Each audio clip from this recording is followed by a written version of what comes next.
Early afternoon, XRP Future Millionaire, as we have a pretty important update here as the markets are trying to rally. It's just we're going to see if we can push past that key resistance I talked about earlier. If we can, we have a targeted move on the way up. We also showed the targeted move if we did break down. So it's going to be very interesting if this volume is for show or if we can actually come up a little bit more and actually make some kind of bullish push. So first though, I want you to hear Brad Garlinghouse share the plan to hire 50 engineers this year, learn about. So there's a lot of stuff in this. It's kind of like a marketing thing, but I want you guys to see it from the Ripple side. So pay attention. Amazing engineers everywhere, and certainly that's true here in Toronto.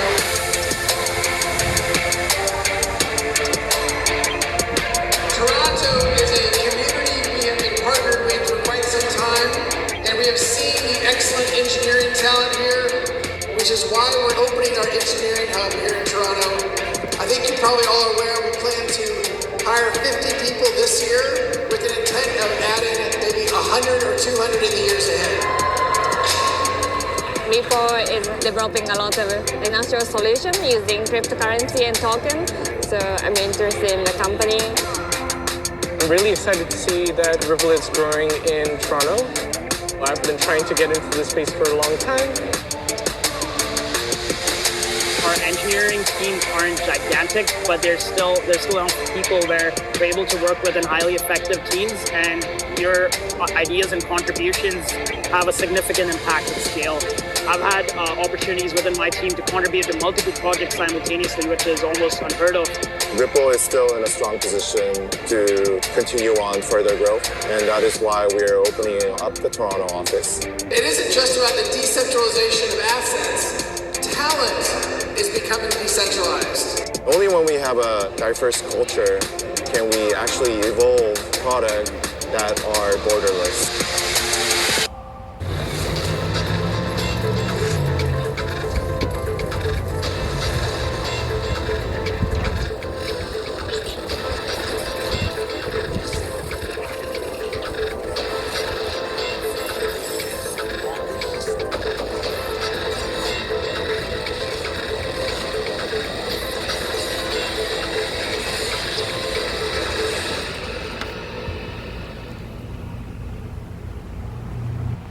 So that is certainly some exciting news about Ripple expanding to Toronto, Canada. So if you're in Canada or Toronto, they're hiring 50 software engineers and they're expanding out there because Ripple X team feels like they got more to offer. So I mean, that's always good when you see Ripple expanding. Obviously XRP is the native token.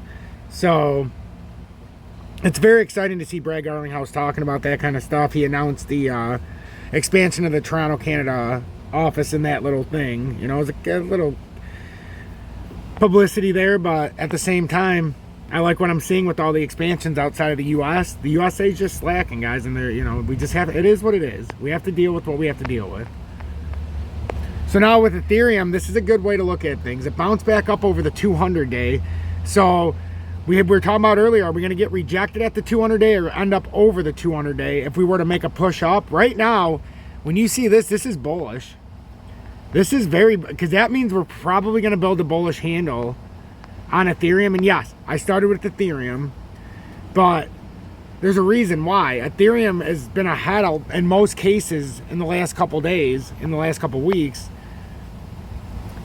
Man, it's still got these weird, this is what I was talking about yesterday. It felt like it couldn't go much farther because of the way the 200 day was set up. Everything was set up in a weird way. Right now, XRP is trying to come up to this overhead resistance. So we're going to have to wait and see how we react to these resistance areas. It's that simple. We can't really make a decision yet. I think we have to come farther down, so I think that this could be a little show here. I mean, we don't have significant volume spikes. It's the biggest problem here, but this is either all for show, or you're going to find out right now that some of these are going to hold, because XRP doesn't look to be in the proper position for a push. But it could be reversing quicker than it intended, because if the market has a quick push up, but this could have been a big fake out. That looks like this needs to get out of here. If anybody's buying this and you think this is going to shoot up, this needs to get out of here right now. We can't afford to come back in here for Bitcoin. If you think this is coming up, you can't have this come back into here. It can't happen. I can even maybe tidy this up a little bit.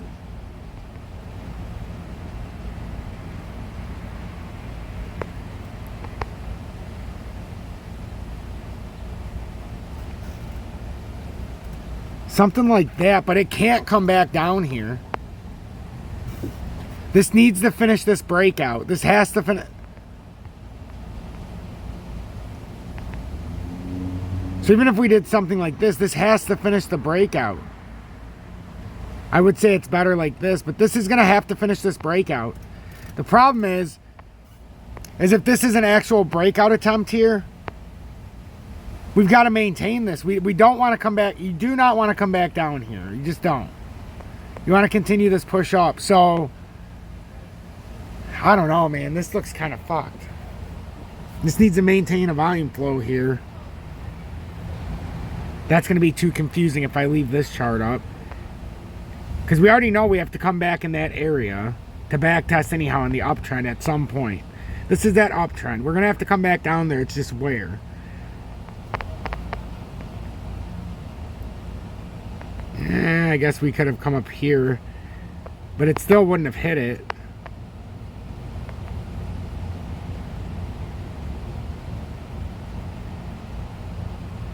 We can do that, but it still wouldn't have hit it. That 22,528 is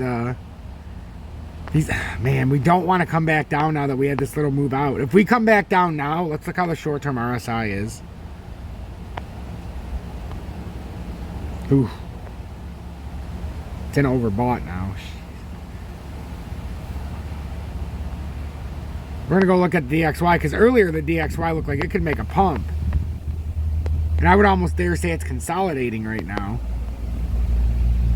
Man, Bitcoin is lined up though to where if it really wanted to, it could come up a little bit more. Like the 23.8.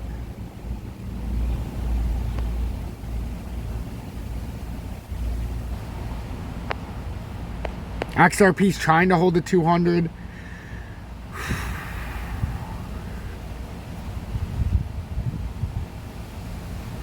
I mean, if the volume comes in, they can obviously still move up. Because it's already held this bounce on the downtrending support line and bounced out of here.